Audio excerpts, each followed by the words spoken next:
Hey Ari, thanks for joining us at Stanford Blockchain.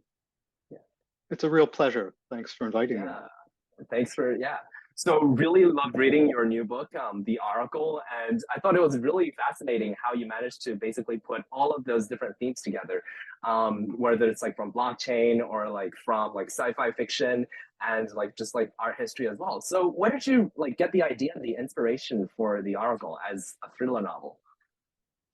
Well, there were really two sources of inspiration, a bridge and a research paper. I'll tell you Mm, about each in turn.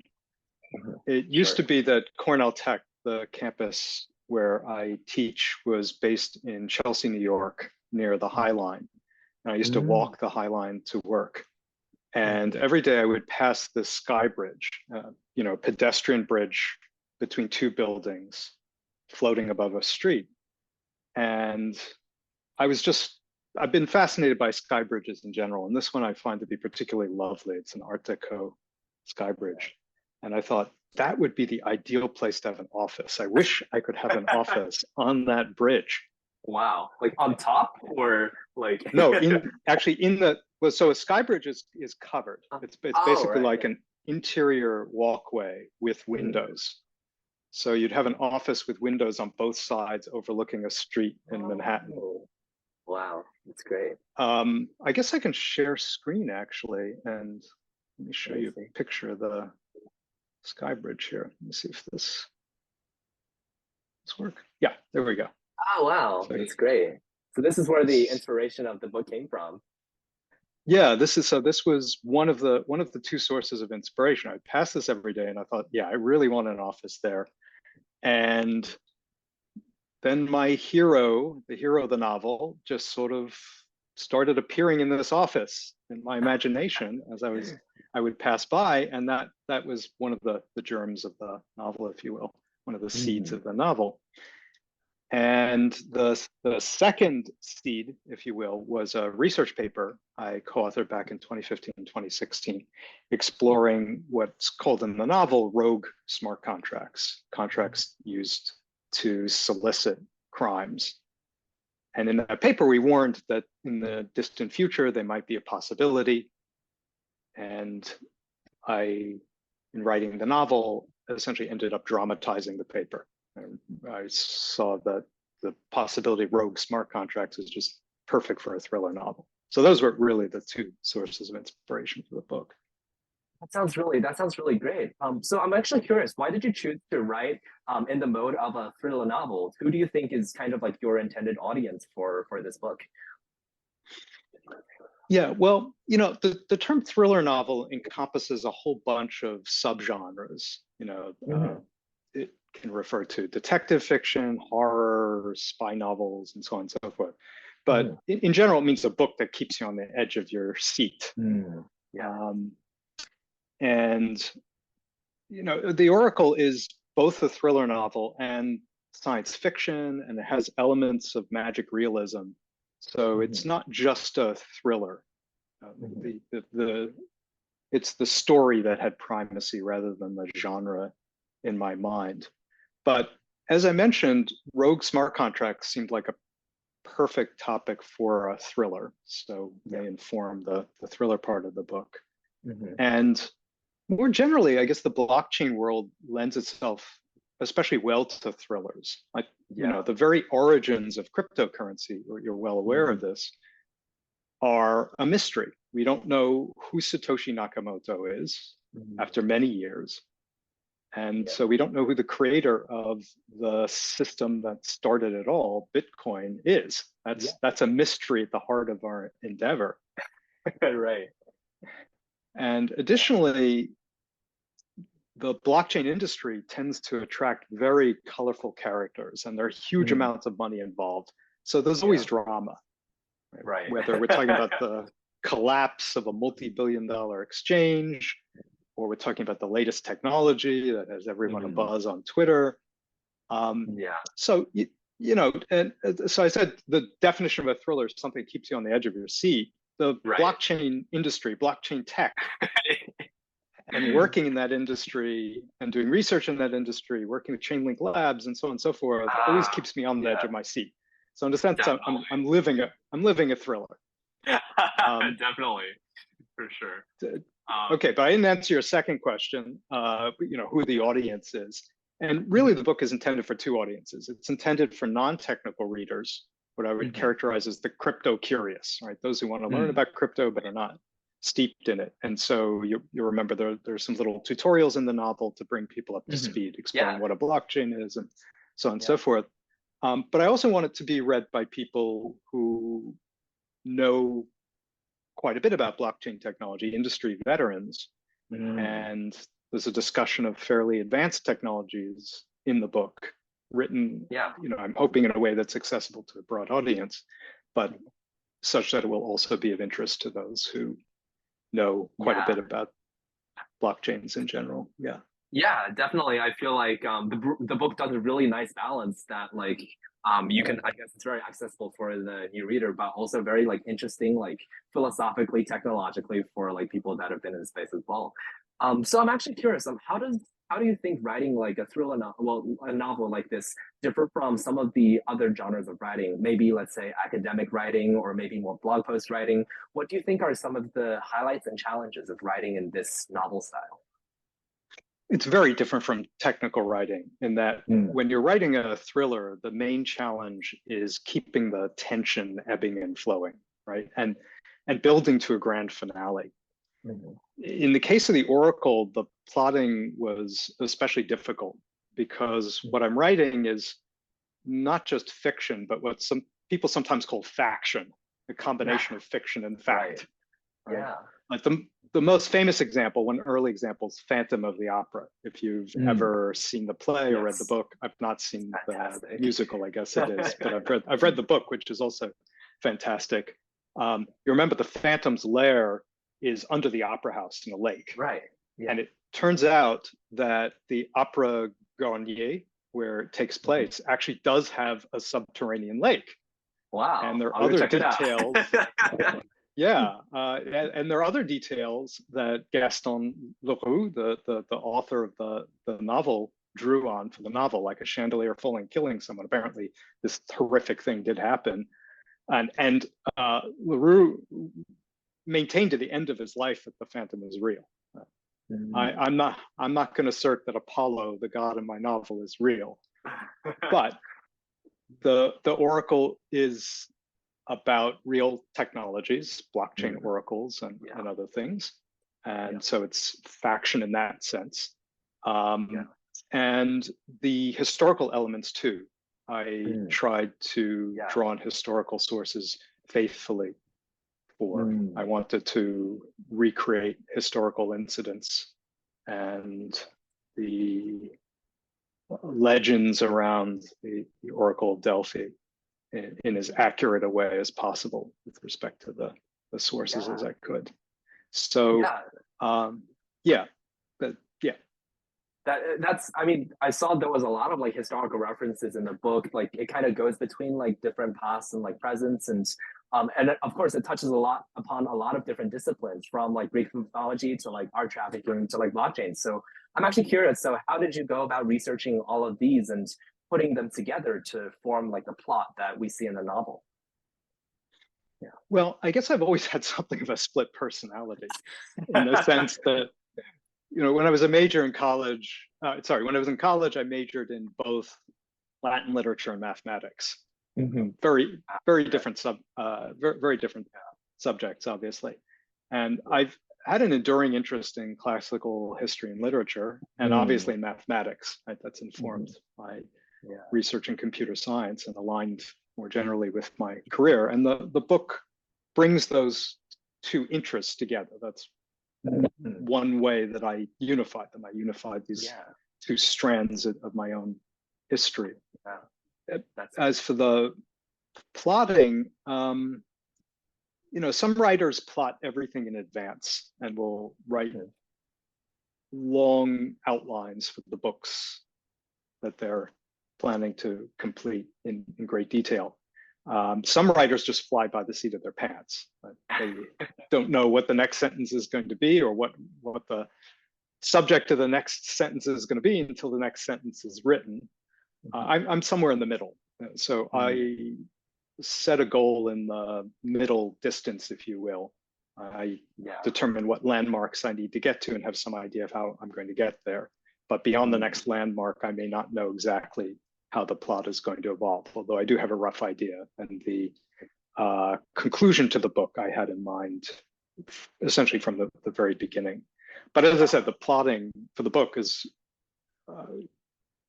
was complicated because of the faction element, the interleaving of different ideas, but also the attempt to be true to the details of the technology and history that the book reflects. Yeah, that sounds really interesting. I mean, for myself, it's also because I'm a double major in computer science and in philosophy, so it's a very similar combo. Very similar, yeah. Very similar.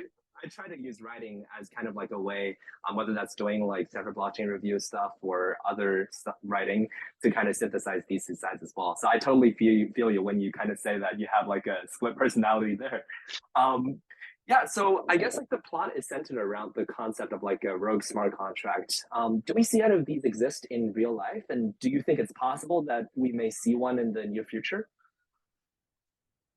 Yeah, so the term rogue contract means something very particular in the book. But if we broaden the concept to contracts whose purpose is to commit or solicit crime, then we've already seen a certain amount of that. There's the obvious form this takes, namely smart contracts attacking other smart contracts. Yes. The attack on the historically famous attack on the Dow, for instance, an example. But there are other forms that people may be less familiar with. For instance, smart contracts have been used to launch pyramid schemes. My group published a measurement study of one of the largest of these called Forsage. And there, the smart contract was essentially window dressing for a scam. Users thought this thing was trustworthy because it was a smart contract. And it was advertised as trustworthy. You can't lose money because this thing is a smart contract. But of course, the code was rigged, right? So that money was placed in the hands of the creator of this thing. But if we're talking about the type of rogue contract that's central to the plot of the book, namely a rogue contract that can solicit serious crimes up to and including murder, as in the plot of the book, then the story behind the story gets quite interesting. When I first began writing the Oracle, as I mentioned, it was based on a research paper back in 2015, 2016, exploring this concept. I thought that the scenario in the book was years away. I thought I was writing about a year 2040 scenario. Okay. And the reason was that rogue smart contracts of the type in the book rely on AI tools to interpret news articles and extract keywords from them. And when I started writing the book in 2018 or 2019, such NLP tools, at least high quality tools, didn't exist. Then toward the end of the writing process, ChatGPT drops, and suddenly the scenario in the book becomes technically plausible in the near future. Yeah. So, I should emphasize it's not technically feasible to do what happens in the book. You cannot create a rogue contract that's soliciting murders, such as happens in the Oracle. You can't do that today. That isn't feasible. Right.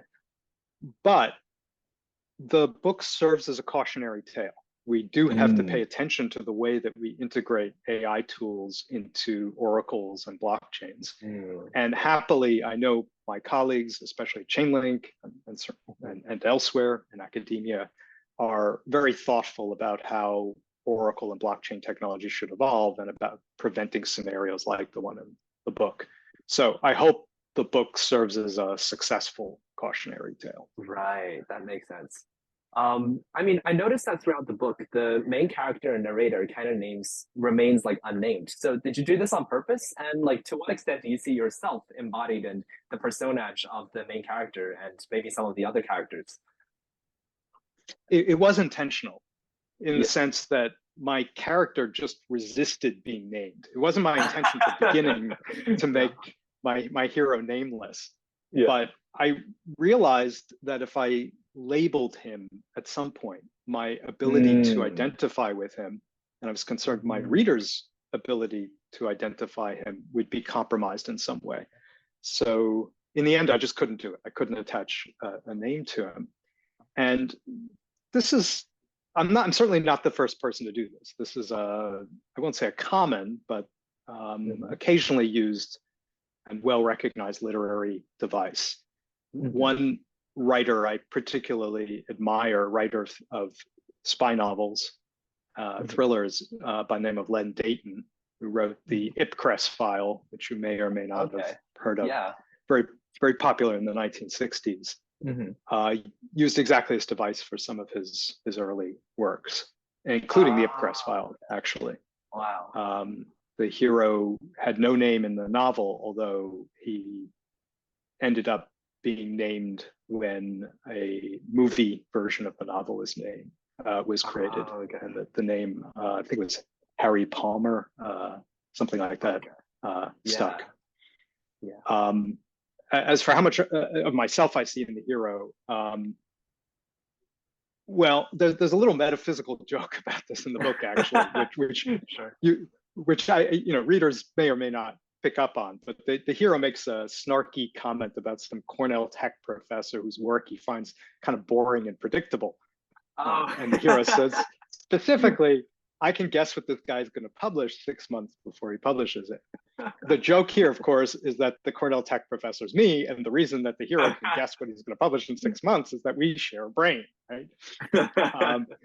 So in some sense, I identify with my hero, but we have some tastes in common. We both like chocolate, as you and I were discussing before this interview here. But we're very different people. So I'd say I empathize with my hero. I have to empathize with all of my characters, including the ones I don't like. Of course.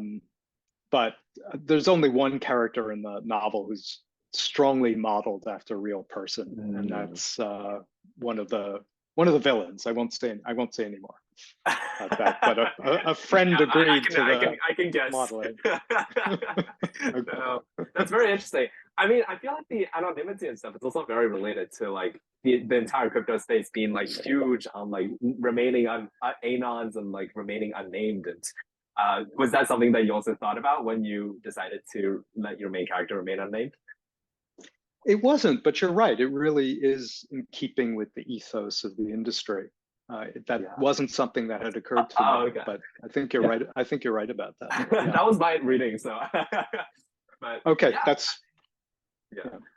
I mean, throughout the book, you introduce several advanced technical concepts. So this includes blockchains, oracles, trusted execution environments, and much more. So what role do you think novels such as the Oracle should serve as like educational tools to make this space more accessible to the general public?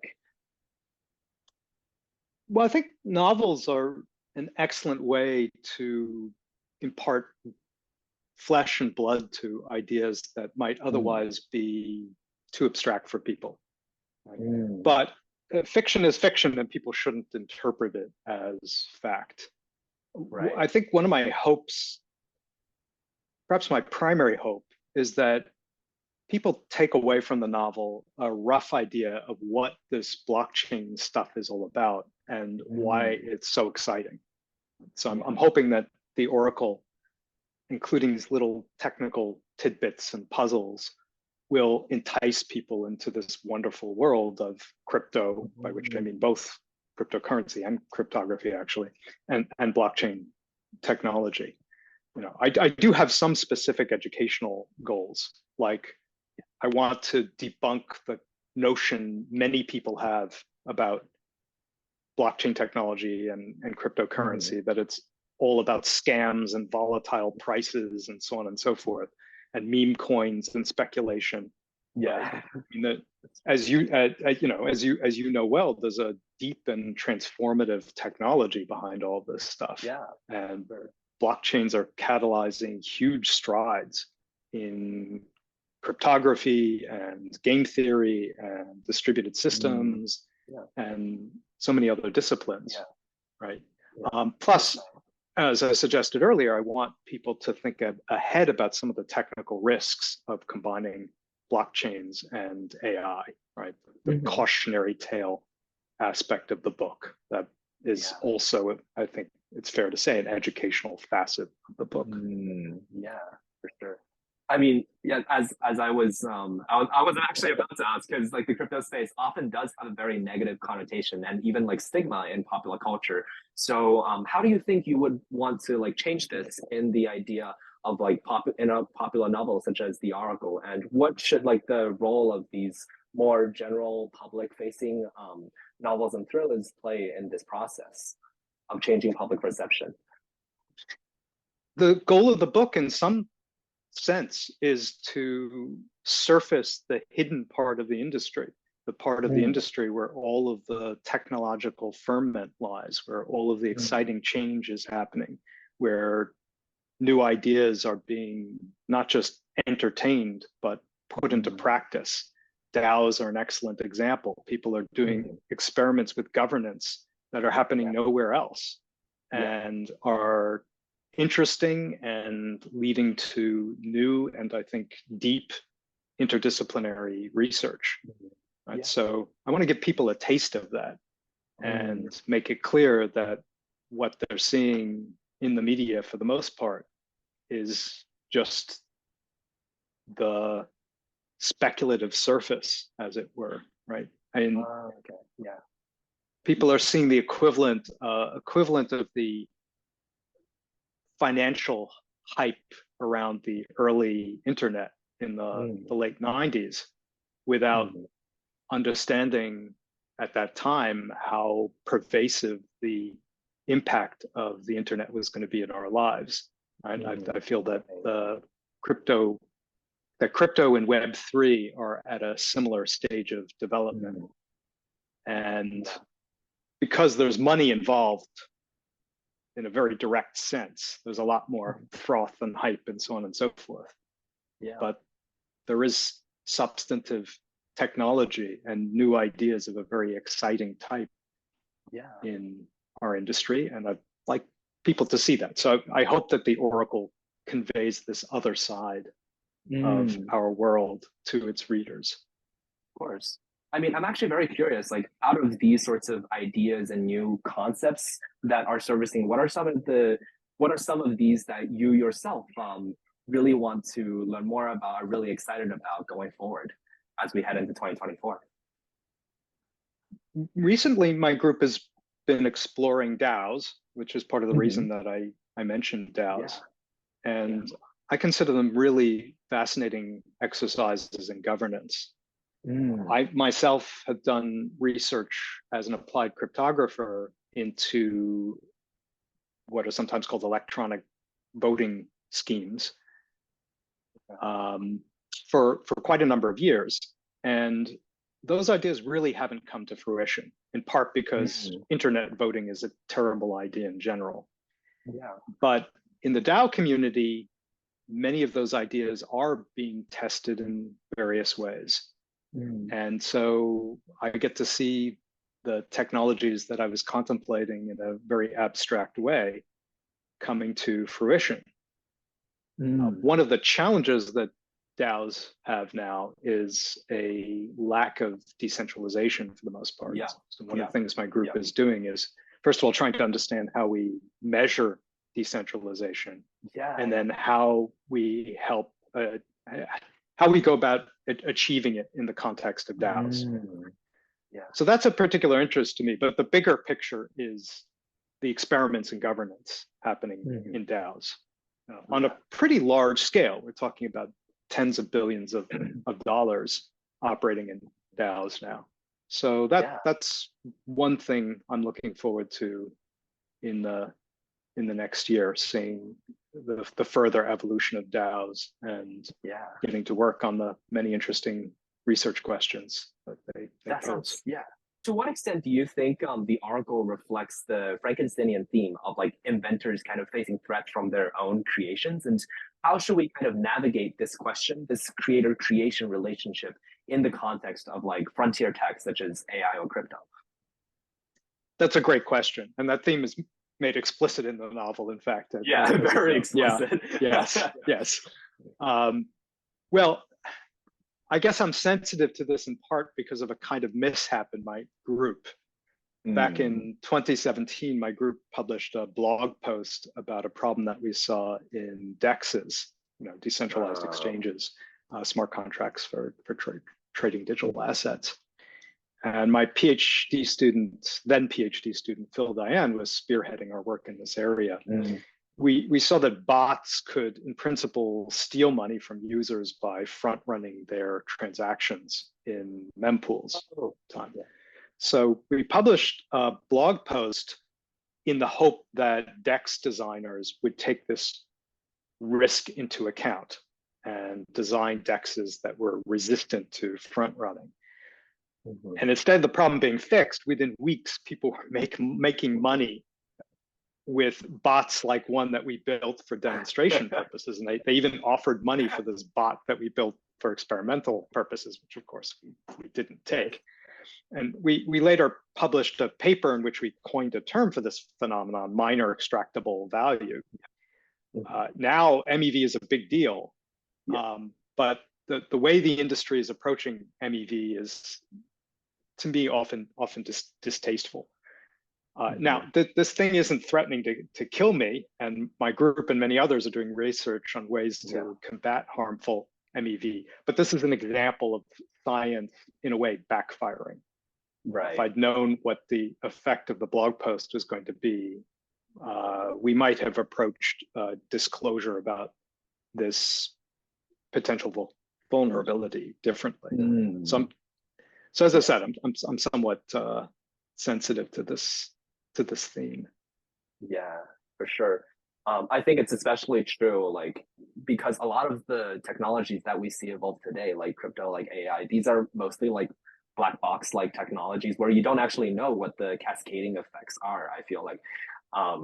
So I think, how do you think we should like establish kind of like guardrails or like frameworks to basically prevent these from being misused? Or is that basically like something that's kind of out of our control as maybe people at the frontiers of these research?